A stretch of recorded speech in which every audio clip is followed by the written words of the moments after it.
भारत की तरह ही अब अमेरिका के राष्ट्रपति चुनाव में धर्म की एंट्री हो चुकी है। जी हां, भारत में जिस तरह से कई नेता हिंदू मुस्लिम या फिर जात के नाम को लेकर वोट मांगते हैं, अब ठीक ऐसे ही अमेरिकी राष्ट्रपति चुनाव में वोट मांगा जा रहा है। और ऐसा करने वाले नेता हैं डोनाल्ड ट्रंप। अब ट्रंप हिंदू मुस्लिम का नाम तो नहीं ले रहे, लेकिन वो टारगेट कर रहे हैं ईसाइयों को। जी हां, डोनाल्ड ट्रंप अब ईसाइयों से वोट जुटाने की कोशिशों में है और इसके लिए वो अपने भाषणों में ईसाई शब्द का कुछ इस तरह से इस्तेमाल कर रहे हैं कि विवाद शुरू हो गया है। लोग कह रहे हैं कि ट्रंप अब धर्म की आड़ में वोट जुटाना चाहते हैं। तो चलिए इस वीडियो में बात करते हैं इसी मुद्दे पर, जानते हैं कि आखिरकार अमेरिकी चुनाव में धर्म की एंट्री क्यों हो गई है और इसकी आड़ में ट्रंप क्या फायदा उठाना चाहते हैं। Hello everyone, I am Himanshu and you are watching uncut.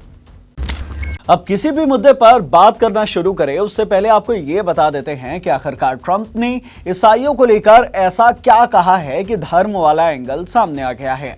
अब देखिए, जब से ट्रंप के ऊपर गोलियां चली है तभी से ही ट्रंप ने अपना चुनाव प्रचार और ज्यादा आक्रामक कर दिया है। और इसी कड़ी में जब ट्रंप फ्लोरिडा में एक रैली कर रहे थे, तब वे वहां अचानक से धर्म का एंगल लेकर आ गए और कहने लगे, ईसाइयों बाहर निकलो और सिर्फ इस बार वोट कर दो, फिर आपको वोट डालने की जरूरत ही नहीं होगी।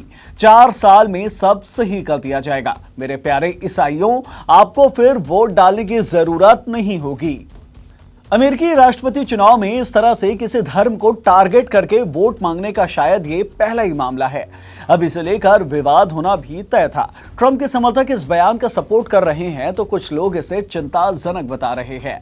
जैसे कि ट्रंप के इलेक्शन कैंपेन के प्रवक्ता स्टीवन चेंग ने इस बयान को देश जोड़ने की बात के तौर पर पेश किया, लेकिन वहीं डेमोक्रेट सेनेटर मार्टिन हेनरिच की कम्युनिकेशन डायरेक्टर कैटी पेटी ने इस बयान पर गंभीर प्रतिक्रिया दी।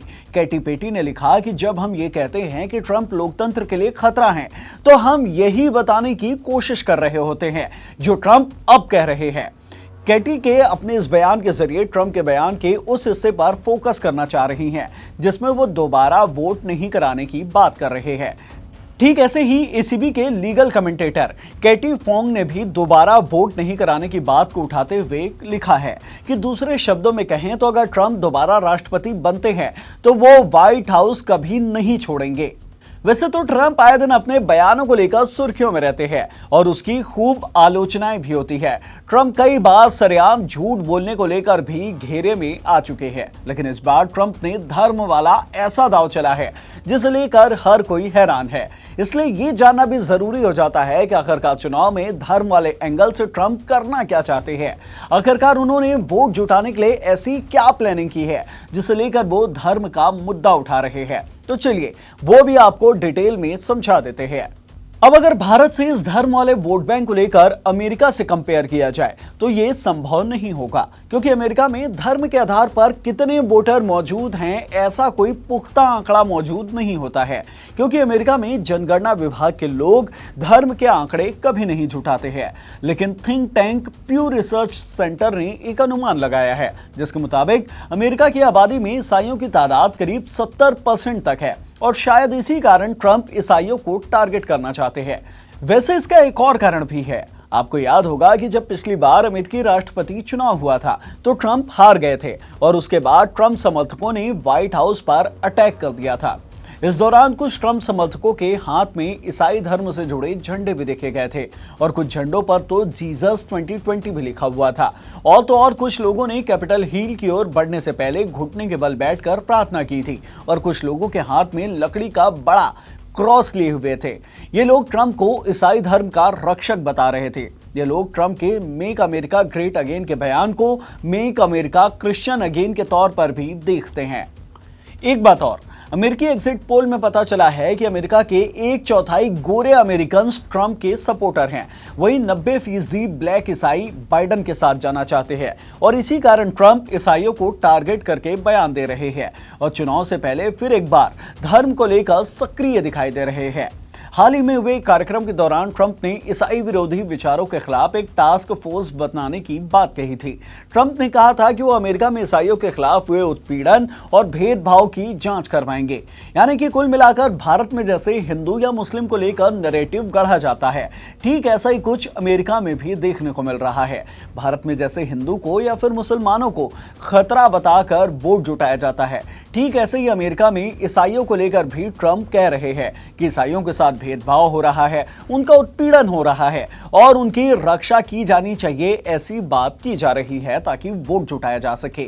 जाते जाते इस बात की भी पड़ताल कर लेते हैं कि क्या ऐसा सच में हो सकता है कि ट्रंप इस बार चुनाव जीतने के बाद आगे चुनाव कराए ही ना और खुद सत्ता पर बने रहें। तो चलिए इसे लेकर अमेरिका में क्या कुछ नियम कानून हैं वो भी आपको बताते हैं।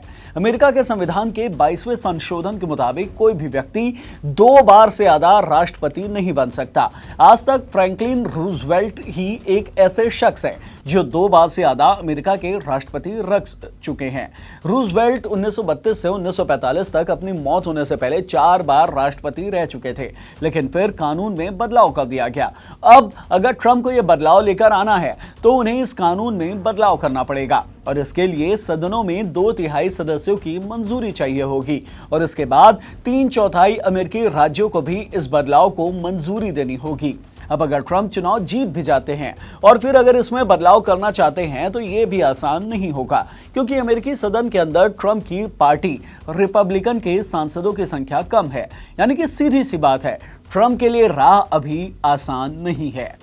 ट्रंप चुनाव जीतने के लिए धर्म का एंगल तो लेकर आए हैं और ईसाइयों को टारगेट कर बयान भी दे रहे हैं ताकि लोग न सिर्फ उनके थॉट प्रोसेस और मुद्दों को लेकर बल्कि धर्म की बात को लेकर भी उन्हें वोट दे।